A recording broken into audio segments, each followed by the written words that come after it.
जय हिंद मेरे प्यारे दोस्तों। कक्षा 10th संस्कृत क्लास 10th का संस्कृत का सभी क्वेश्चन हम यहाँ कराने वाले हैं। पाठ नंबर 1 है मंगलम पाठ। कौन पाठ? तो मंगलम पाठ।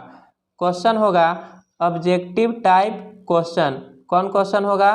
तो ऑब्जेक्टिव टाइप क्वेश्चन, यानी ओनली ऑब्जेक्टिव टाइप। तो सभी विषय का और part by part objective type question हम यहाँ कराने वाले हैं। तो क्वेश्चन की ओर बढ़ते हैं। क्वेश्चन नंबर 1 है मंगलम पाठ के रचनाकार कौन है, यानी मंगलम पाठ के लेखक कौन है।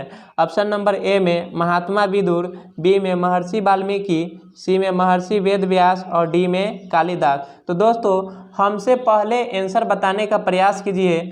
तो इसका आंसर हो जाएगा मंगलम पाठ के रचनाकार कौन है। तो मंगलम पाठ के रचनाकार महर्षि वेदव्यास। इसका आंसर हो जाएगा सी। नेक्स्ट क्वेश्चन की ओर बढ़ते हैं। क्वेश्चन नंबर 2 है मंगलम पाठ में कितने मंत्र संकलित है, यानी मंगलम पाठ में कितने मंत्र संकलित है। 8, 10, 5 और 7। हमसे पहले आंसर बताने का प्रयास कीजिए। मंगलम पाठ में कितने मंत्र संकलित है। तो मंगलम पाठ में 5 मंत्र संकलित है। कितने मंत्र? तो 5। आंसर हो जाएगा सी। नेक्स्ट क्वेश्चन की ओर बढ़ते हैं। क्वेश्चन नंबर 3 है उपनिषद के रचनाकार कौन है, यानी उपनिषद के लेखक कौन है। महात्मा विदुर, महर्षि वाल्मीकि, महर्षि वेदव्यास और कालिदास। तो उपनिषद के लेखक कौन है? तो उपनिषद के लेखक महर्षि वेदव्यास है। किसने उपनिषद लिखा? तो महर्षि वेदव्यास। नेक्स्ट क्वेश्चन की ओर बढ़ते हैं। अणु से छोटा कौन होता है। तो दोस्तों अणु से छोटा कौन होता है? तो आकाश, परमात्मा, आत्मा, संसार। यानी अणु से भी छोटा कौन होता है? तो आत्मा होता है। कौन होता है? तो आत्मा। सी आंसर हो जाएगा। दोस्तों बिना देरी करते हुए चैनल को सब्सक्राइब कर लीजिए और अपने दोस्तों में शेयर कीजिए। नेक्स्ट क्वेश्चन है 5 नंबर किसकी जय होती है, यानी किसकी जीत होती है। जय मतलब क्या होता है? जीत। सत्य की, असत्य की, क्रोध की, मोह की। यानी किसकी जीत होती है? तो सत्य की हमेशा जीत होती है। जो सत्य की रास्ता पे चलता है उसी का हमेशा क्या होता है? तो जीत होती है। नेक्स्ट क्वेश्चन की ओर बढ़ते हैं। क्वेश्चन नंबर 6 है बहती हुई नदियाँ कहाँ मिलती है, यानी नदियाँ जो है सो बहते हुए कहाँ जा कर के मिल जाती है। सरोवर में, तालाब में, समुद्र में और नदी में। नदियाँ जो है सो बहती हुई कहाँ जा कर के मिल जाती है? तो समुद्र में मिल जाती है।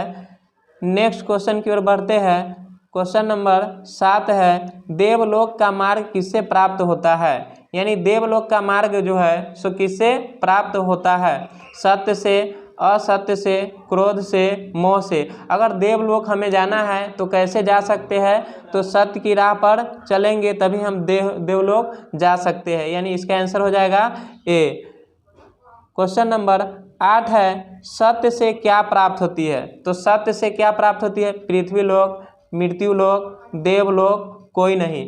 तो सत्य से क्या प्राप्त हो सकता है? तो देवलोक। सत्य की राह पर चलेंगे तो देवलोक हम भी घूमेंगे दोस्तों।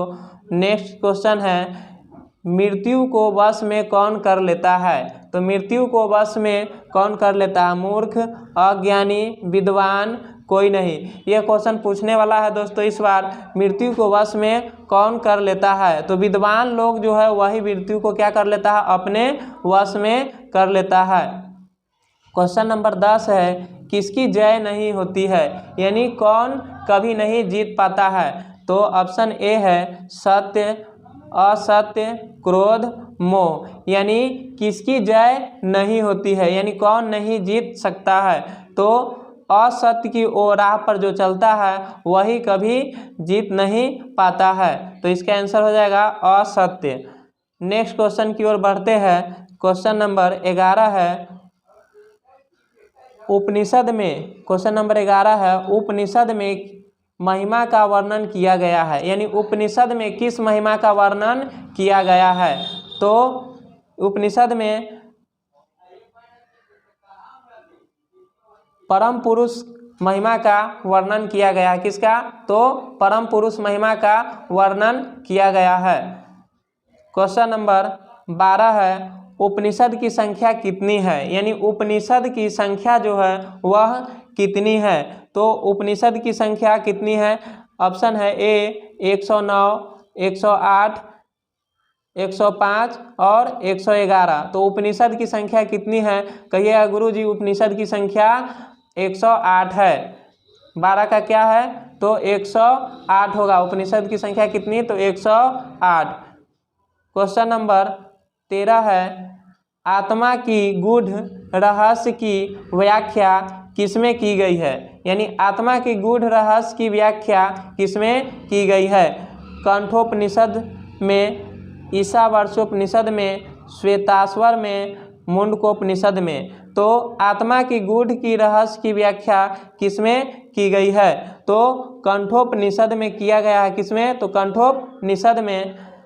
नेक्स्ट क्वेश्चन है, सत्य की मुख किससे ढका हुआ है? यानी सत्य का जो मुंह है सो किससे ढका हुआ रहता है दोस्तों? तो सत्य की मुंह किससे ढका रहता है? तांबा से, चांदी से, लोहा से, हिरण्मय पात्रन से। इसका आंसर हो जाएगा हिरण्मय पात्र से। किससे ढका रहता है? तो हिरण्मय पात्र। सत्य की मुख किससे ढका? तो हिरण्मय पात्र से। नेक्स्ट क्वेश्चन की ओर बढ़ते हैं। क्वेश्चन नंबर 15 है, सत्य का खजाना कहाँ है? यानी सत्य का जो खजाना है वह कहाँ है? पृथ्वीलोक, नर्कलोक, देवलोक, कोई नहीं। यानी सत्य का खजाना जो है सो कहाँ है? तो सत्य का खजाना देवलोक में है। कहाँ है? तो देवलोक में। सत्य का खजाना देखना है तो देवलोक जाना होगा। नेक्स्ट क्वेश्चन है, मंगलम पाठ के रचनाकार कौन है? मंगलम पाठ है वह मंगलम पाठ का लेखक कौन है? तो महात्मा विदुर, महर्षि वाल्मीकि, महर्षि वेदव्यास, कालिदास। तो मंगलम पाठ के लेखक कौन है?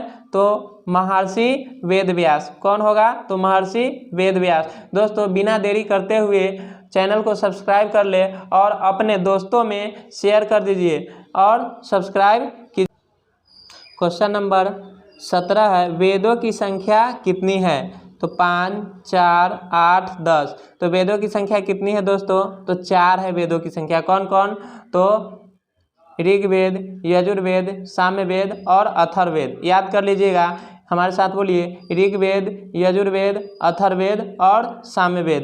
वेदों की संख्या कितनी है वेदों की? तो 4 है। नेक्स्ट क्वेश्चन की ओर बढ़ते हैं। क्वेश्चन नंबर 18 है, मंगलम पाठ में कैसा मंत्र संकलित है? तो मंगलम पाठ में कैसा मंत्र संकलित है? गद्यात्मक, पदात्मक, दोनों, नाट्यात्मक। यानी मंगलम पाठ में कैसा मंत्र संकलित है? तो पदात्मक मंत्र संकलित है। नेक्स्ट क्वेश्चन देखते हैं। क्वेश्चन नंबर 19 है। क्वेश्चन नंबर 19 है, मंगलम पाठ के प्रथम मंत्र किस उपनिषद से लिया गया है? तो मंगलम पाठ का प्रथम मंत्र जो है सो कहाँ से लिया गया था? किस उपनिषद से?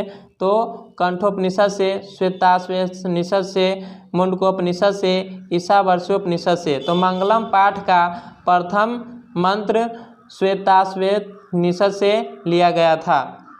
नेक्स्ट क्वेश्चन की ओर बढ़ते हैं। क्वेश्चन नंबर 20 है, उपनिषद किसका अंतिम भाग है? यानी उपनिषद किसका अंतिम भाग है?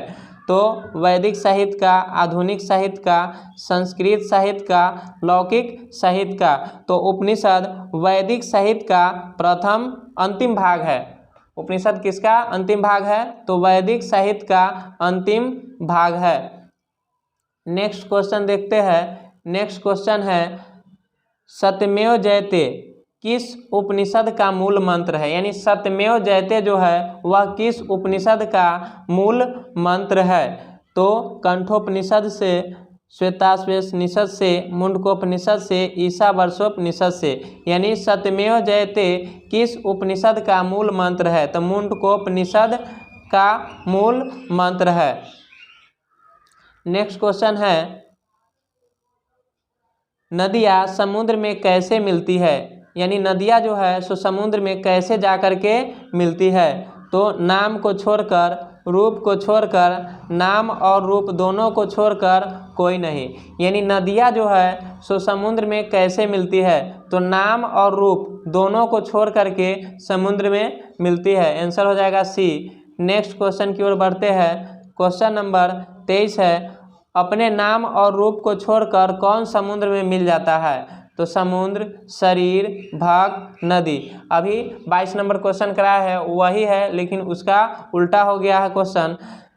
तो नदी जो है सो अपने नाम और रूप को छोड़ करके कहाँ मिल जाती है? तो समुद्र में मिल जाती है। नेक्स्ट क्वेश्चन नंबर 24 है। क्वेश्चन नंबर 24 में है, किस पुरुष को मृत्यु को आने की जानकारी हो जाती है? यानी कौन पुरुष है जिसे मृत्यु की आने की जानकारी हो जाती है? सधवा, साधव को, असाधव को, मूर्ख को, राजा को। यानी कौन पुरुष है जिसे मृत्यु आने की पता हो जाती है? तो इसका आंसर हो जाएगा साधव को। साधव जो होता है उसे मृत्यु आने की जानकारी हो जाती है।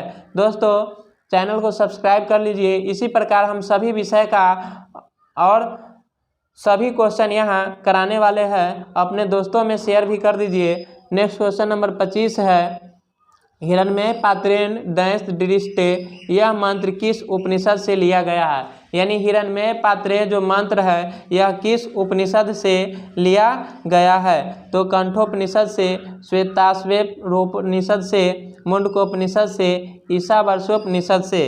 तो हिरण्मय पात्रेण जो मंत्र है यह कहाँ से लिया गया था? तो ईशावास्योपनिषद से लिया गया था। आंसर हो जाएगा डी। नेक्स्ट क्वेश्चन की ओर बढ़ते हैं। संसार किसके द्वारा अनुशासित है? यानी यह जो पूरा संसार जो है किसके द्वारा अनुशासित है? तो परमात्मा के द्वारा, मानव के द्वारा, दानव के द्वारा, वीरों के द्वारा। तो पूरा जो संसार है यह परमात्मा के द्वारा अनुशासित है। किसके द्वारा? तो परमात्मा के द्वारा। नेक्स्ट क्वेश्चन की ओर बढ़ते, क्वेश्चन नंबर 27 है, ऋषियादि प्रणीत को क्या कहते हैं? यानी ऋषियादि प्रणीत जो है उसे क्या कहते हैं? तो मृतक, मृतक, कृतक और भृतक। तो ऋषियादि प्रणीत को क्या कहते हैं? तो इसे हम कृतक कहते हैं। क्या कहते हैं? कृतक। दोस्तों बिना देरी करते हुए चैनल को सब्सक्राइब कर लीजिए। सभी विषय का all question A to Z हम यहाँ कराने वाले हैं और अपने दोस्तों में भी शेयर कर लीजिए, कहीं जाने का ज़रूरत नहीं है। नेक्स्ट क्वेश्चन है, प्राणी के हृदय रूपी गुफा में कौन विद्वान है? यानी प्राणी जो है, हर प्राणी के हृदय रूपी गुफा में कौन विद्वान है? तो आत्मा, देवलोक, देवता, ऋषि और दानव। तो प्राणी के हृदय रूपी गुफा में कौन विद्वान है? यानी कौन विद्वान है? तो इसका आंसर हो जाएगा आत्मा। सभी प्राणी के हृदय रूपी गुफा में आत्मा जो है वही विद्वान होता है। नेक्स्ट क्वेश्चन है, देवलोक का मार्ग किससे प्राप्त होता है? अगर देवलोक हमें जाना है तो किससे मार्ग हमें प्राप्त होगा? सत्य से, असत्य से, सत्य से, लोग से, त्याग से। यानी देवलोक अगर हमें जाना है तो कैसे जा सकते हैं? तो सत्य की राह पर हम चलेंगे तो देवलोक पहुंच सकते हैं। क्वेश्चन नंबर 30 है, प्रस्तुत पाठ में किसकी महिमा का गान किया गया है? यानी मंगलम पाठ में किसकी महिमा का गान किया गया है? तो मंगलम पाठ में ऑप्शन ए है जीवात्मा, देवात्मा, परमात्मा और मनुष्य। मंगलम पाठ में किस महिमा का गान किया गया है? तो मंगलम पाठ में परमात्मा की महिमा का गान किया गया है। आंसर हो जाएगा सी। दोस्तों बिना देरी करते हुए चैनल को सब्सक्राइब कर लीजिए और अपने दोस्तों को शेयर कीजिए और सभी से सब्सक्राइब करवाइए कि मैं इसी प्रकार आप लोगों के लिए क्वेश्चन लाता रहूं। क्वेश्चन मंगलम पाठ का A to Z ऑब्जेक्टिव हो गया है यहाँ पर। तो आप लोग से निवेदन है कि इस चैनल को बहुत ज़्यादा से ज़्यादा शेयर करें और हमारा साथ दें। तो धन्यवाद।